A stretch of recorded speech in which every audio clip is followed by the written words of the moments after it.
Firman Tuhan hari ini diambil dari Lukas pasal 9 ayat 51 sampai 62. Dengarlah firman Tuhan.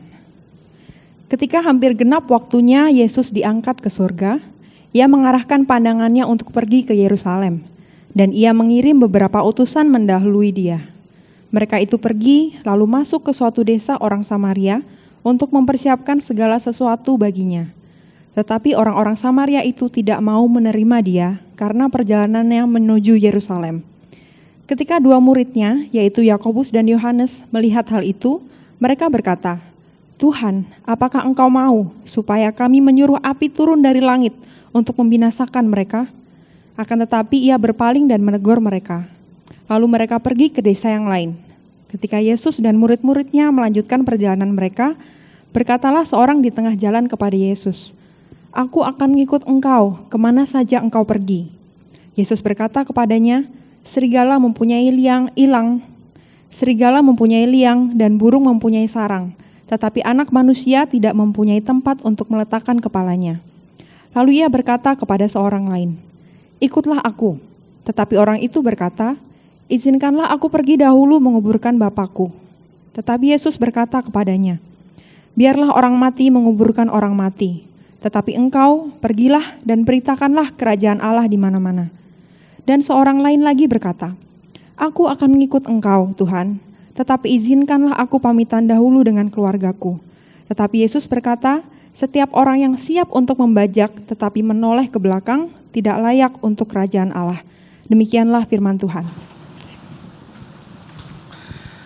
Terima kasih Elvira yang sudah memimpin kita dalam pembacaan firman hari ini. Saudara, tahun 2024 kita akan kembali melanjutkan seri khotbah Kitab Lukas yang terakhir kita bahas di bulan September lalu.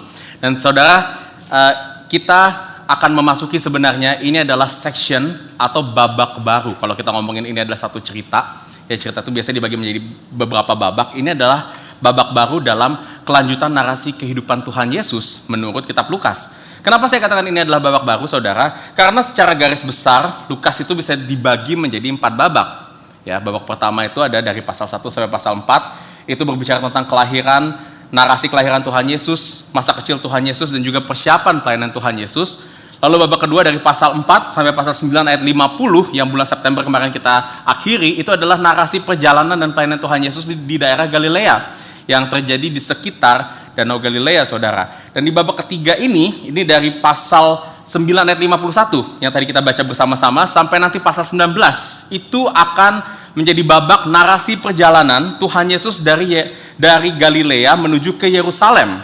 Dan terakhir di babak keempat dari pasal 19 sampai pasal 24 sampai akhir kitab Lukas, kita akan melihat narasi kematian dan kebangkitan Tuhan Yesus. Dan saudara, ada beberapa perbedaan yang nanti kita akan temukan di babak ketiga dalam seri Lukas yang akan kita pelajari bersama-sama di tahun ini, yang berbeda dari babak-babak sebelumnya. Kalau sebelumnya, saudara, kita seringkali menemukan pesan kebenaran yang Lukas ingin sampaikan itu melalui berbagai peristiwa dan mujizat yang Tuhan Yesus lakukan. Jadi ada banyak mujizat, banyak cerita-cerita yang diceritakan dari sudut pandang orang ketiga atau sudut pandang dari narator, yaitu kitab Lukas. Tetapi di babak ketiga ini, kita akan lebih banyak melihat kata-kata langsung yang diucapkan oleh Tuhan Yesus.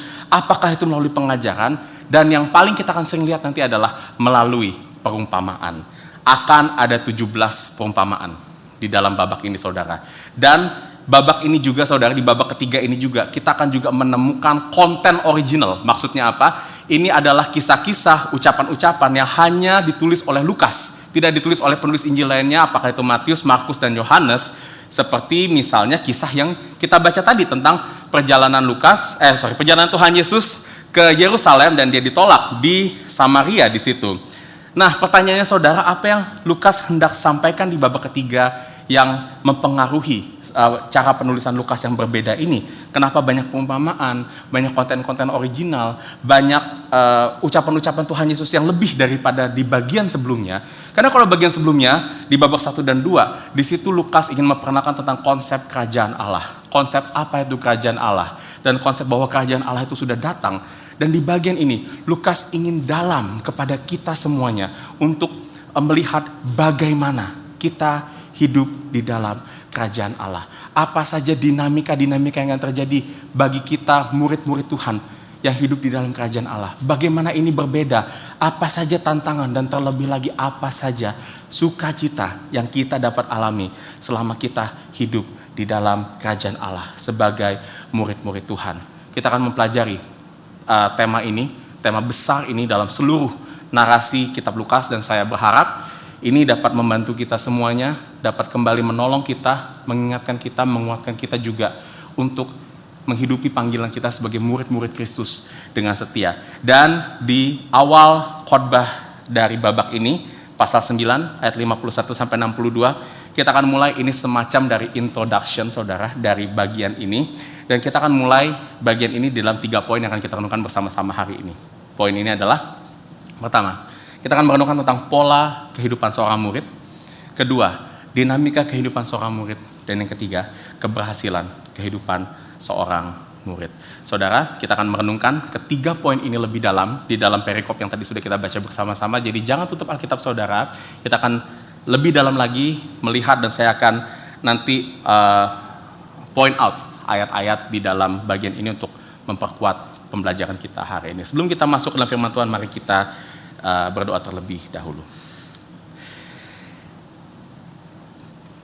Bapa, ketika Kau menebus kehidupan kami, Kau memanggil kami menjadi murid-Mu untuk mengikuti-Mu dengan setia. Dan ini adalah satu panggilan besar dalam kehidupan kami. Panggilan yang kami semua miliki secara bersama-sama, siapapun itu diri kami. Apakah kami seorang pebisnis, atau kami seorang karyawan, kami seorang ibu rumah tangga, ataupun kami seorang ayah, seorang anak, seorang dari suku manapun, ini adalah panggilan yang sama, dan kami semua memiliki tantangan di dalam menghidupi panggilan ini dengan setia. Tapi kami percaya Tuh, kalau Kau memanggil kami bukan hanya untuk menantang kami Tuhan, tetapi Kau memanggil kami untuk tujuan kemuliaan Tuhan yang jauh melebihi segala tantangan-tantangan yang dapat kami hadapi di dalam perjalanan kami sebagai murid Tuhan. Dan biar firman hari ini kembali mengingatkan kami, membentuk kehidupan kami, agar kami memiliki pola kehidupan sebagai murid yang setia dan dapat menjalaninya dengan setia sampai pada akhirat. Terima kasih Tuhan, dalam nama Kristus kami berdoa dan mengucap syukur. Amin. Kita masuk ke poin yang pertama, tentang pola kehidupan seorang murid. Saudara, poin ini saya akan fokus ke pasal ke ayat 51 sampai 56 yang khususnya menceritakan awal persiapan dari perjalanan Yesus menuju Yerusalem. Sekilas saudara, bagian ini itu menceritakan perjalanan Tuhan Yesus seperti informasi belaka bagi kita. Dan bagi pembaca modern saat ini, kita mungkin tidak menemukan, atau membaca sekilas bagian ini tidak menemukan hal yang cukup signifikan atau berarti bagi iman kita. Tetapi saudara, saya ingin katakan satu hal. Ayat 51, pasal 9 ayat 51 ini bisa dikatakan sebagai, buat saya, ayat paling penting di seluruh kitab Lukas. Ayat ini berbicara seperti ini saudara. Ketika hampir genap waktunya, Yesus diangkat ke sorga, Ia mengarahkan pandangannya untuk pergi ke Yerusalem. Kenapa saya bilang ini salah satu ayat yang paling penting? Karena Lukas di sini menulis bagian ketiga ini dengan satu pernyataan, ketika hampir genap waktunya Yesus diangkat ke sorga.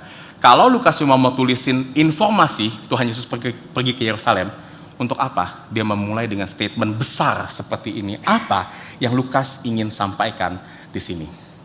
Saudara, momen kenaikan Tuhan Yesus ke surga bisa dikatakan adalah momen di mana Tuhan Yesus akan menerima kemuliaan tertinggi dari Allah Bapa. Dan ini juga momen yang akan disaksikan oleh banyak orang. Ini adalah momen di mana banyak orang akan menyaksikan kemuliaan tertinggi itu datang, diberikan, dan kemuliaan Yesus itu bersinar dan disaksikan oleh banyak orang.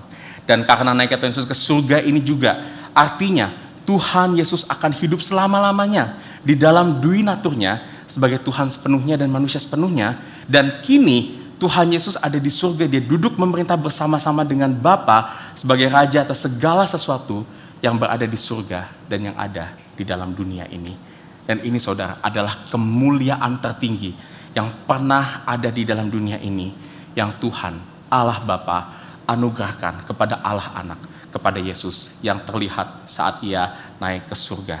Dan dengan berjalan Yesus ke Yerusalem, yang dimulai dari pasal 9 ayat 51 ini menunjukkan bahwa Yesus sejatinya sudah semakin dekat kepada kemuliaan tertinggi ini, sudah semakin dekat kepada waktunya ia akan naik ke surga. Akan tetapi saudara, perjalanan ke Yerusalem juga menunjukkan satu fase penting yang Yesus juga harus lewati sebelum ia menerima kemuliaan tertinggi ini, yang saya katakan sebagai fase perendahan, di mana saudara Yesus akan direndahkan sedemikian rupa oleh dunia ini sampai nantinya ke titik paling rendah dan paling hina yang pernah ada di dalam dunia ini, yaitu hukuman kematian di atas kayu salib.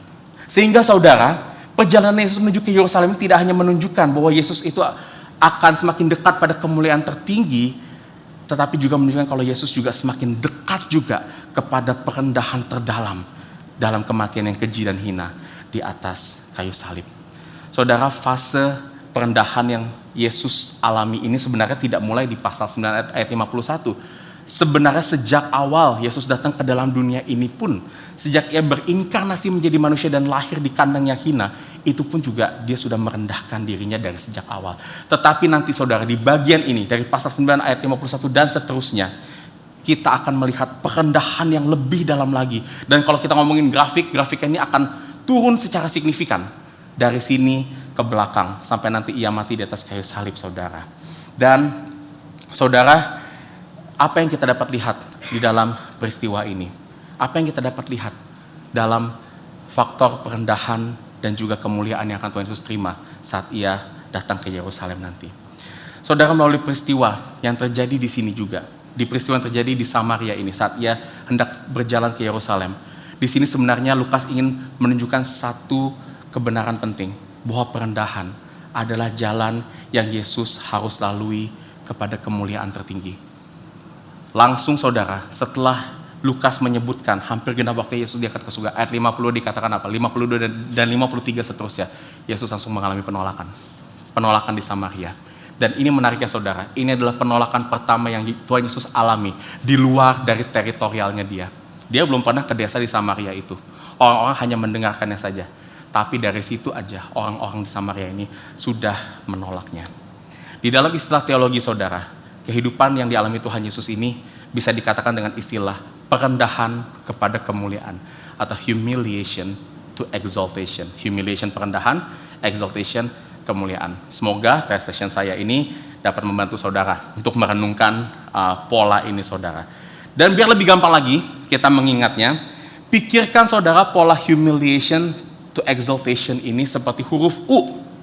Ya, U dari atas, ya, kita lihat Kristus dari surga turun ke dalam dunia, rendah, menjadi hamba menderita, mati di atas kayu salib, lalu dia bangkit, agak naik lagi sampai dia naik ke surga. Huruf U. Ya saudara ya, untuk mengingatkan kita pola humiliation to exaltation. Dan saudara, pola U ini, pola yang terjadi dalam kehidupan Yesus ini juga adalah pola yang terjadi di dalam kehidupan kita sebagai murid-murid Yesus. Karena pola kehidupan seorang murid pasti akan sama seperti pola kehidupan gurunya. Memang betul saudara, perjalanan kita sebagai murid Kristus nanti akan berakhir pada janji kemuliaan Tuhan, di mana firman Tuhan akan berkata bahwa kita akan diangkat bersama-sama dengan Kristus sebagai anak-anak Allah, dan kita juga akan dimuliakan seperti Yesus pada akhirnya nanti. Kita pun saudara sebagai anak-anak Allah yang diangkat itu juga akan mendapatkan kemuliaan tertinggi. Ya, dikatakan kita akan bertahta bersama-sama dengan Yesus di dalam kekekalan nantinya. Akan tetapi sama seperti Yesus juga saudara, sebelum kita menerima kemuliaan tertinggi ini, kita pun saat ini juga akan mengalami kehidupan di dalam perendahan. Dan ini adalah kehidupan yang kita alami sekarang di dalam dunia ini. Apakah bentuk perendahan itu saudara yang kita alami? Bisa saja penolakan, seperti yang Tuhan Yesus alami di dalam kisah ini. Penolakan oleh orang Samaria misalnya. Penolakan itu mungkin tidak dalam bentuk fisik, tapi penolakan terhadap iman kita, penolakan terhadap cara hidup kita, penolakan di dalam nilai-nilai yang bertentangan dengan dunia ini, penolakan di dalam bagaimana cara kita menjalani hidup yang mungkin akan lebih sulit dalam hidup kita daripada orang-orang yang tidak mengenal Tuhan. Atau saudara, ada penderitaan-penderitaan lainnya, bayar harga lainnya. Dan kita akan bahas nanti di poin yang kedua, seperti apa dinamika kehidupan yang di dalam perendahan ini. Saudara, saya percaya kita semuanya pengen menerima kemuliaan tertinggi di dalam Tuhan. Siapa di sini saudara yang gak mau terima kehidupan di dalam berkat, kehidupan penuh sukacita dan damai sejahtera, menerima penghargaan, kedudukan sebagai anak-anak Allah? Saya percaya kita semua yang ikut Kristus mau masuk surga. Tapi masalahnya saudara, kita seringkali lupa bahwa sebelum kita menerima kemuliaan tertinggi ini, kita harus melewati perendahan yang begitu rupa di dalam dunia ini. Dan saya percaya kita semuanya, termasuk saya kalau boleh pilih saudara, itu gak ada yang mau direndahkan. Kita dapat melihat juga kecenderungan ini di dalam dua murid Yesus dalam kisah ini. Tuhan Yesus itu mencatat ada Lukas mencatat ada Yohanes dan Yakobus. Ketika mendengar penolakan Yesus di Samaria ini, dia berkata apa? Mereka ingin agar mereka yang menolak Yesus itu didatangkan api, dibinasakan oleh api. Ya, jadi saudara, mereka itu merasa mereka itu superior dari orang-orang Samaria ini. Mereka saudara kenapa bisa berpikir seperti ini? Karena mereka secara tidak langsung berpikir mereka itu udah terima kemuliaan tertinggi pada saat mereka ambil keputusan untuk ikut Yesus pada saat itu. Mereka anggap diri mereka itu pada saat itu udah sama berkuasanya kayak Yesus. Mereka juga menganggap karena mereka itu murid-murid Yesus, mereka itu memiliki posisi yang lebih tinggi, lebih superior dari orang-orang yang tidak mengenal Yesus, sehingga mereka pikir mereka berhak untuk menghakimi dan membinasakan orang-orang yang tidak ikut Yesus pada saat itu. Dan di sini saudara, Yohanes dan Yakobus tidak menyadari bahwa kehidupan mereka itu sebenarnya seperti pola huruf U. Dia tidak menyadari bahwa kehidupan Yesus itu nggak seperti itu pada saat itu. Belum saatnya saudara bagi mereka sebenarnya untuk menerima kemuliaan tertinggi. Dan terlebih lagi, Yesus itu nggak pernah panggil mereka untuk ikut Yesus supaya mereka tuh dapat jadi lebih tinggi dan menghakimi orang lain. Itulah kenapa di ayat 55 Yesus menegur mereka, dan menegur di sini bahasanya adalah ini adalah satu rebuke atau teguran yang sangat keras saudara dari Tuhan Yesus kepada mereka berdua. Saudara, apakah kita juga merasa karena kita telah mengerti dan menerima Injil, kita telah mengerti teologi yang benar, lantas kita atau saudara merasa lebih tinggi daripada mereka yang belum mengenal Tuhan? Apalagi berpikir saudara kalau kita dapat menjatuhkan, membinasakan dalam tanda kutip dengan pengetahuan teologis kita. Atau apakah saudara merasa kalau hidup mengikut Yesus itu harus seperti superhero? Kita punya tugas untuk mengalahkan mereka yang tidak seiman dengan kita. Kita punya tugas untuk memenangkan setiap argumen-argumen, setiap kebenaran kita kepada mereka yang jahat, kepada mereka yang menolak Yesus.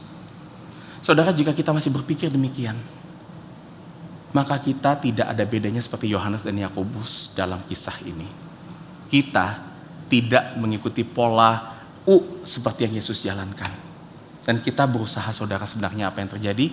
Menarik kemuliaan tertinggi yang seharusnya kita dapatkan nanti itu kepada sekarang ini, ke masa sekarang yang seharusnya kita hidup di dalam fase perendahan. Tuhan saudara tidak memanggil kita untuk menghakimi atau menjatuhkan orang-orang yang tidak sepaham dan seiman dengan kita. Tapi apa yang Tuhan katakan? Dia memanggil kita untuk mengasihi mereka saudara. Tuhan juga tidak memanggil kita untuk menjadi superhero, untuk memberantas mereka yang jahat-jahat yang menganiaya kita. Karena nanti ada waktunya keadilan akan ditegakkan oleh Tuhan itu sendiri. Tapi Tuhan manggil kita untuk apa? Berdoa bagi mereka yang menganiaya kita. Dan inilah saudara hidup di dalam fase perendahan. Inilah saudara kehidupan kita tuh dipanggil untuk pikul salib, bukan untuk menyalibkan orang lain. Dan kehidupan kita di dalam perendahan seperti yang Yesus alami, itu semuanya terjadi atas kehendak Tuhan yang benar. Ini semua terjadi bukan accident saudara. Ini saudara terjadi bukan karena hal-hal yang reaktif, tapi Tuhan sendiri yang berkenan membuat pola U ini dalam kehidupan Yesus. Karena Tuhan memiliki rencana besar dalam kehidupan perendahan ini. Karena hanya di dalam perendahan Kristus sajalah di situ Injil digenapkan. Karena hanya di dalam perendahan terdalam Yesus, di dalam kematian Yesus sajalah Yesus dapat menyatakan kasih-Nya begitu besar kepada dunia ini saat Ia mati menebus dosa-dosa kita di atas kayu salib. Dan di dalam perendahan yang kita alami juga sebagai murid-murid Yesus saat ini saudara, Tuhan juga sebetulnya memakai perendahan kehidupan kita untuk menyatakan refleksi Allah, kasih Allah yang begitu besar kepada dunia ini melalui perendahan yang kita alami. Kita sering banyak mendengar cerita di mana orang-orang Kristen dipersekusi, tetapi kekristenan makin menyebar luas. Di mana orang-orang kekristenan itu semakin menderita, disitulah orang Kristen ternyata bertumbuh, mengenal Tuhan lebih dalam lagi. Kita melihat saudara bagaimana terang Tuhan dapat bercahaya di tengah-tengah kegelapan hidup kita. dan di fase-fase perendahan ini.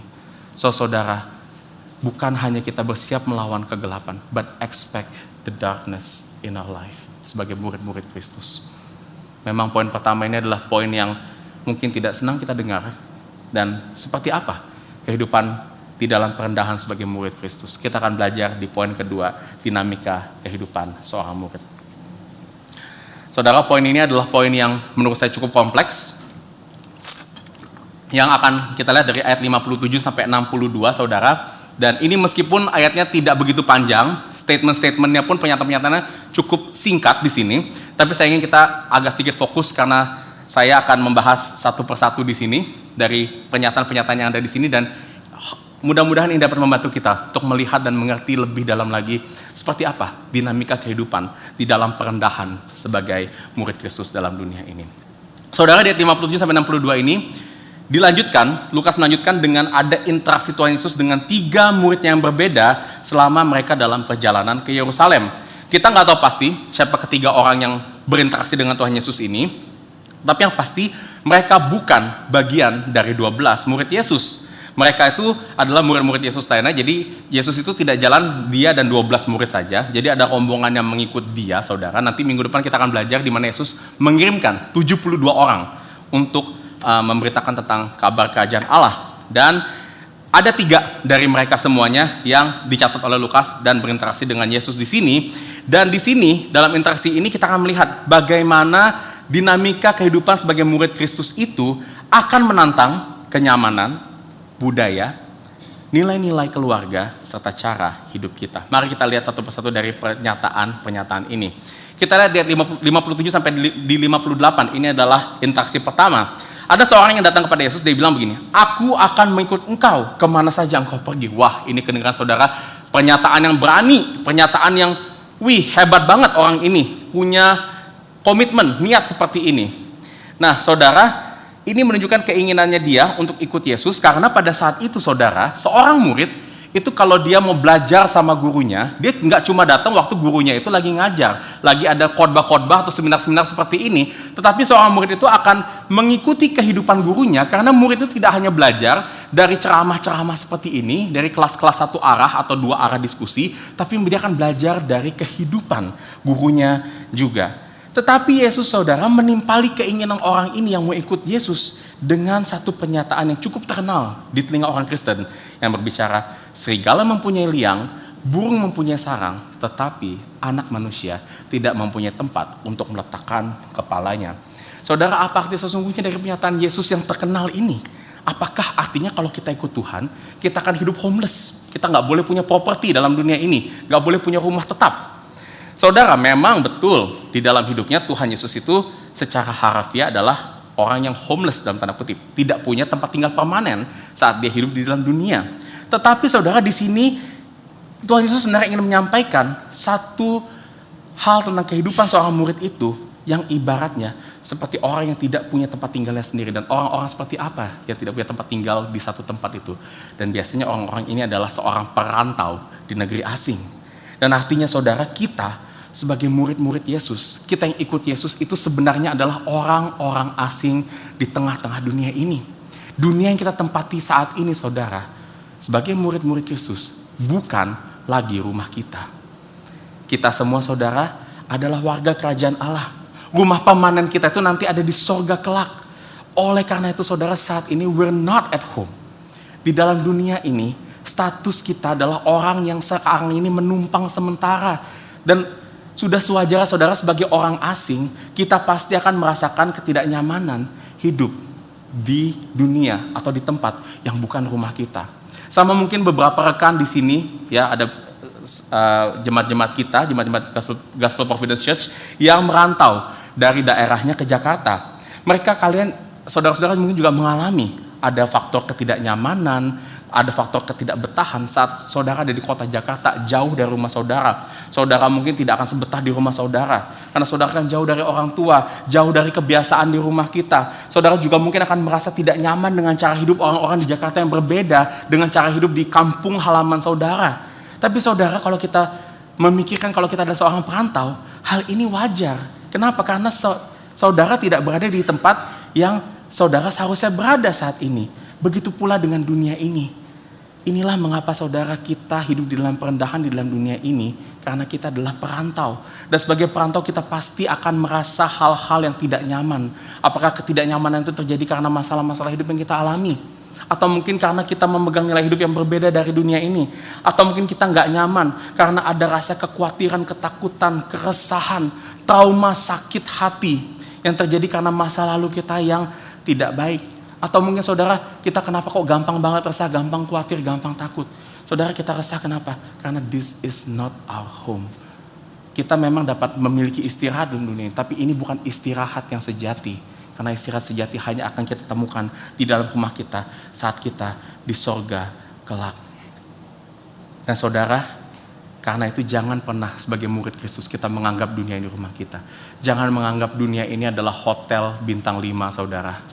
Kita di sini hanyalah merantau, dan kita akan berjuang bersama-sama di sini sebagai perantau-perantau, murid-murid Kristus yang menantikan untuk kita pulang kembali. Inilah hal pertama dalam dinamika kehidupan Tuhan yang mungkin berbeda daripada apa yang kita pahami dalam dunia ini. Kedua, kita lanjut di ayat 59 dan 60. Ini adalah interaksi kedua, saudara, di mana di situ ada seorang lagi datang kepada Yesus, dia merespon Yesus dan berkata seperti ini, "Izinkanlah aku pergi dahulu menguburkan Bapakku." Jadi orang ini mau ikut Yesus, tapi dia mau pulang dulu ke rumahnya buat menguburkan bapaknya. Saudara, pernyataan respon dari orang ini itu bukan berarti pada saat itu papanya atau bapaknya itu lagi meninggal dan dia minta izin kepada Tuhan untuk menguburkan secara harafiah. Tetapi pernyataan ini sebenarnya berhubungan dengan budaya orang Yahudi pada saat itu, di mana seorang anak memiliki komitmen untuk tinggal dan merawat ayahnya sampai ayahnya meninggal. Karena saudara, ini adalah satu budaya atau tradisi yang sangat kuat di dalam budaya keluarga Yahudi untuk tidak meninggalkan rumahnya, dan ini akan menjadi satu delay atau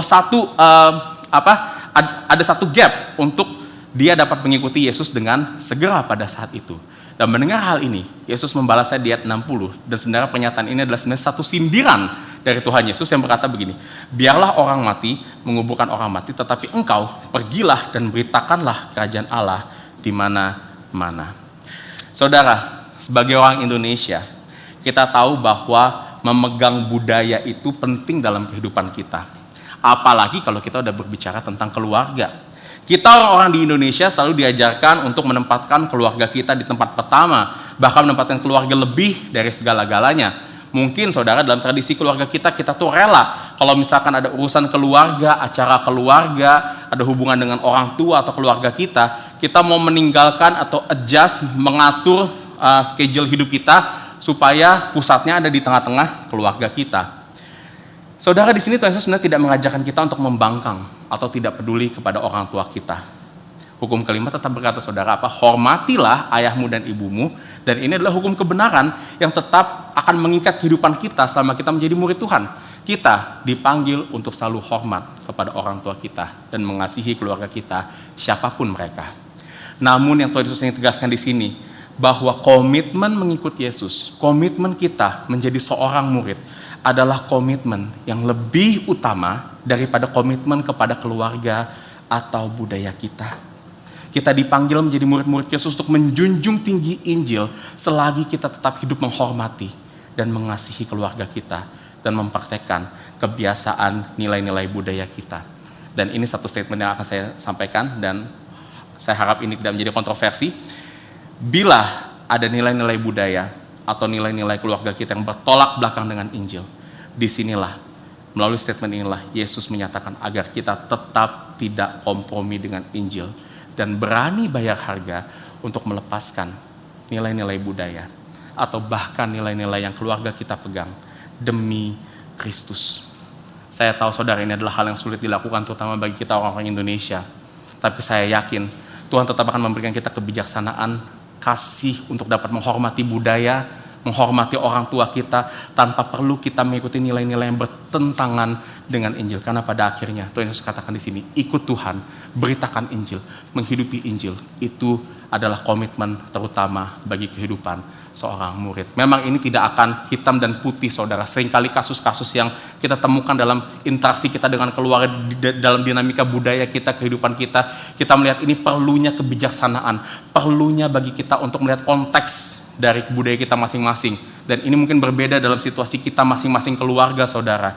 Tapi saya percaya Tuhan akan menuntun kita, membantu kita, supaya kita tetap bisa respect sama keluarga kita, hormat sama keluarga kita, tapi memegang Injil. Bahkan Injil itu dapat mempengaruhi nilai-nilai budaya kita, dan terutama lagi nilai-nilai keluarga kita. Bukankah ini bisa menjadi pintu masuk Injil masuk lebih dalam kepada keluarga kita, pada orang-orang yang kita kasihi di sini. Dan inilah, saudara, dinamika kehidupan kedua yang Tuhan Yesus nyatakan kepada kita sebagai murid. Dan yang ketiga, yang terakhir, di ayat 61 dan yang kedua, Yesus didatangi oleh seorang murid lainnya yang di situ menyatakan intensi untuk mengikut Yesus. Tetapi sebelum dia mau ikut Yesus, dia bilang dia mau minta izin dulu untuk pamitan dengan keluarganya. Nah, saudara, meskipun di sini kedengarannya sama seperti orang sebelumnya yang mau menguburkan ayahnya, tetapi di sini permintaan orang ini punya maksud yang berbeda. Permintaan di sini menunjukkan, saudara, kalau orang ini masih melihat ke belakang dalam arti sesungguhnya, dan orang ini bisa dikatakan masih belum dapat meninggalkan kehidupan lamanya. Dengan kata lain, saudara, orang ini mau mengikut Yesus, tetapi dia juga masih mau hidup di dalam cara-cara yang tidak berkenan kepada Yesus, dalam keberdosaannya. Itu kenapa di ayat 62 Yesus meresponi orang ini berkata, setiap orang yang mau membajak, yang siap untuk membajak itu adalah salah satu istilah mengikut Yesus, tetapi masih tetap menoleh ke belakang, tidak layak untuk kerajaan Allah. Saudara, menjadi seorang murid Yesus itu berarti kita akan memiliki kehidupan yang baru, di mana kita punya orientasi kehidupan yang baru, hati yang baru, kekuatan yang baru, dan juga fokus yang baru, yaitu hidup untuk Kristus. Ini berarti kita nggak lagi hidup buat dunia ini. Kita nggak lagi hidup untuk agenda-agenda kita yang lama, atau kita hidup di dalam cara hidup kita yang lama. Karena Tuhan akan mengubahkan kita sesuai dengan natur kehidupan baru kita, yaitu untuk kehidupan yang memuliakan Tuhan sebagai murid Yesus. Dan untuk itu, saudara, kita harus bersiap. Gak boleh lagi lihat ke belakang, apalagi masih mau kompromi pegang kehidupan kita yang lama, yang masih berdosa. Dan ini, saudara, mungkin satu pergumulan pribadi yang saya pribadi masih mengalaminya. Ada dosa-dosa yang saya merasa saya masih nyaman untuk hidup di dalamnya. Tapi, saudara, saat mengikut Yesus, Yesus katakan dengan tegas, no compromise. Tidak berkompromi lagi dengan kehidupan lama, tidak berkompromi lagi dengan dosa. Dan ini, saudara, hal ketiga dalam kehidupan dinamika kita sebagai seorang murid. Kita sudah mendengar ini, dan saya tahu ini adalah hal yang sulit kita lakukan. Karena di sini kita nggak cuma ditantang untuk mengubah kehidupan kita dari luar, tetapi yang Tuhan challenge di sini apa? Worldview kita, cara pandang kita. Kalau dunia ini melihat bagaimana kita menjadikan dunia ini senyaman-nyamannya, Tuhan Yesus bilang, don't get comfortable in this world. Kalau dunia ini berkata budaya kita paling penting, keluarga kita paling penting, mereka harus kita hormati, turuti. Apakah itu benar atau salah, sesuai dengan firman Tuhan atau tidak? Firman Tuhan berkata apa? Kristuslah yang terpenting. Kalau dunia ini berkata, ayo kita hidup dengan cara-cara yang efektif, yang efisien, meskipun itu berdosa, tidak berkenan. Dan Yesus bilang apa? Hidup sesuai firman, meskipun itu akan membuat cara-cara hidup kita lebih tidak efektif, akan membuat cara-cara hidup kita mungkin lebih sulit, akan membuat cara-cara hidup kita lebih tidak nyaman lagi. Dan ini adalah proses perendahan yang kita akan jalani, dan ini akan kita alami seumur hidup kita di dalam dunia ini. Dan merenungkan ini, saudara, saya percaya kita pasti merasa, wah, ini susah banget, countercultural, berat buat kita pikirkan. Karena, saudara, perendahan hidup ini bukan sesuatu yang kita semuanya itu nyaman untuk lakukan secara natural. Pola huruf U ini kita tidak nyaman untuk hidup secara natural. Lantas, apa yang dapat membuat kita berhasil untuk hidup di dalam perendahan sampai kita menerima kemuliaan Tuhan? Pada akhirnya kita masuk ke poin yang terakhir, poin ketiga, keberhasilan hidup seorang murid. Saudara, ayat panggilan ibadah tadi, ini mumpung saya juga yang liturgi, jadi saya punya kebebasan untuk membuat ayat panggilan ibadah sesuai dengan khotbah saya. Ada hubungannya dengan perikop ini, saudara. Tadi di Ezra 7 ayat 10, kita melihat di situ bahwa Ezra memiliki determinasi, ya, punya tekad dalam bahasa Indonesianya, bahasa Ibraninya hehin levavo, ya. Untuk dikatakan apa? Meneliti, melakukan, mengajarkan Taurat. Dan ini adalah dikatakan ketiga hal yang membuat Ezra berhasil menjalankan tugasnya. Tekad yang membuat Ezra berhasil menjalankan panggilannya untuk membawa bangsa Israel ke tanah perjanjian setelah masa pembuangan yang kelam. Dan begitu pun dengan kita semuanya. Kita udah belajar tadi di ayat panggilan ibadah. Kalau kita mau berhasil memiliki kehidupan sebagai murid dengan setia, maka kita pun juga harus memiliki determinasi, punya tekad juga untuk apa? Belajar, menghidupi, dan membagikan Injil melalui segenap hidup kita. Dan ini juga menjadi satu fokus, value di dalam Gospel Providential, terutama di tahun ini dan beberapa tahun yang akan datang. Gimana kita akan fokus buat belajar Injil, menghidupi Injil dengan setia.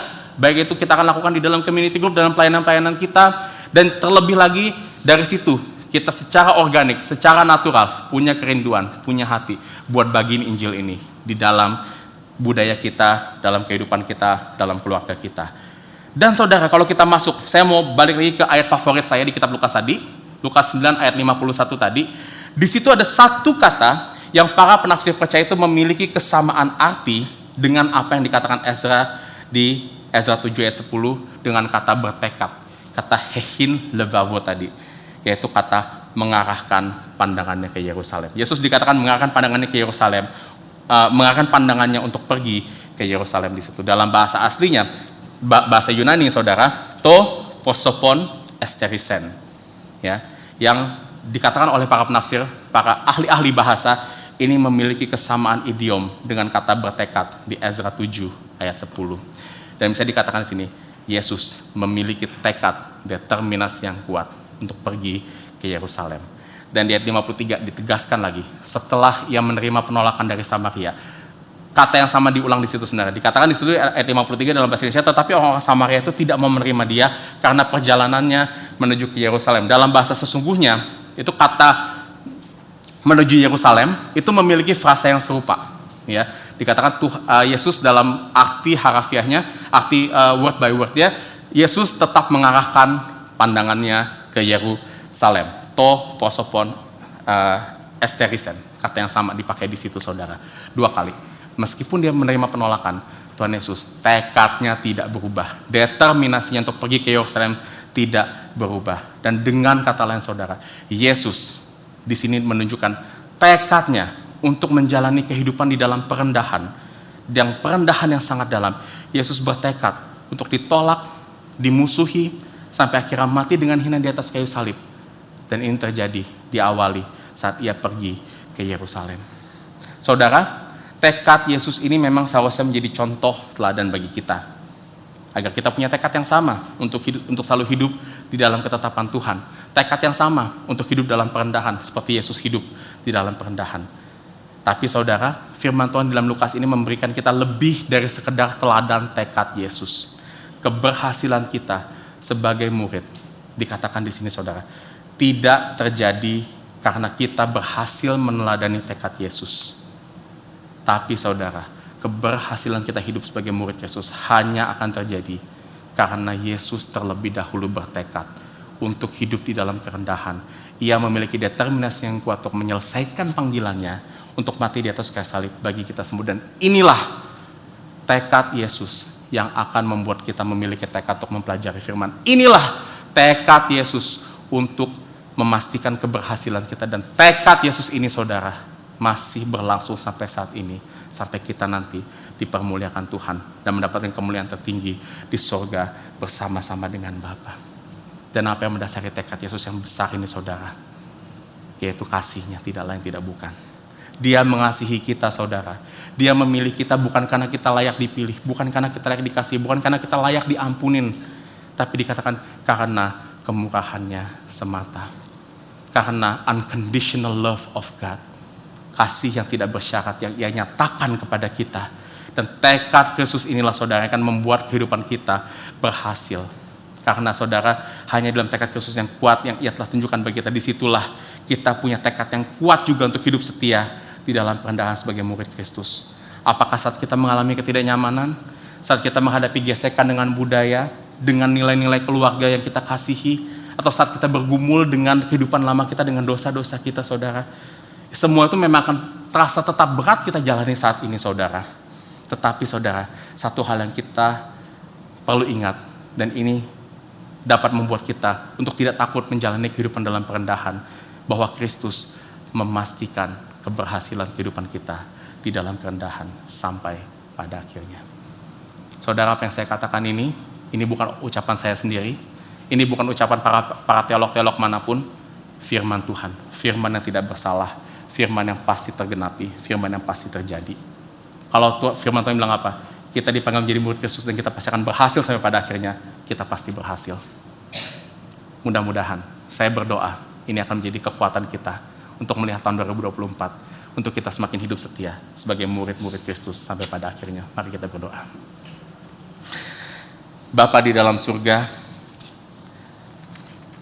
kami melihat Kristus Allah yang penuh dengan tekad, determinasi yang kuat untuk menyelesaikan misi Injil ini sampai pada akhirnya dalam kehidupan kami.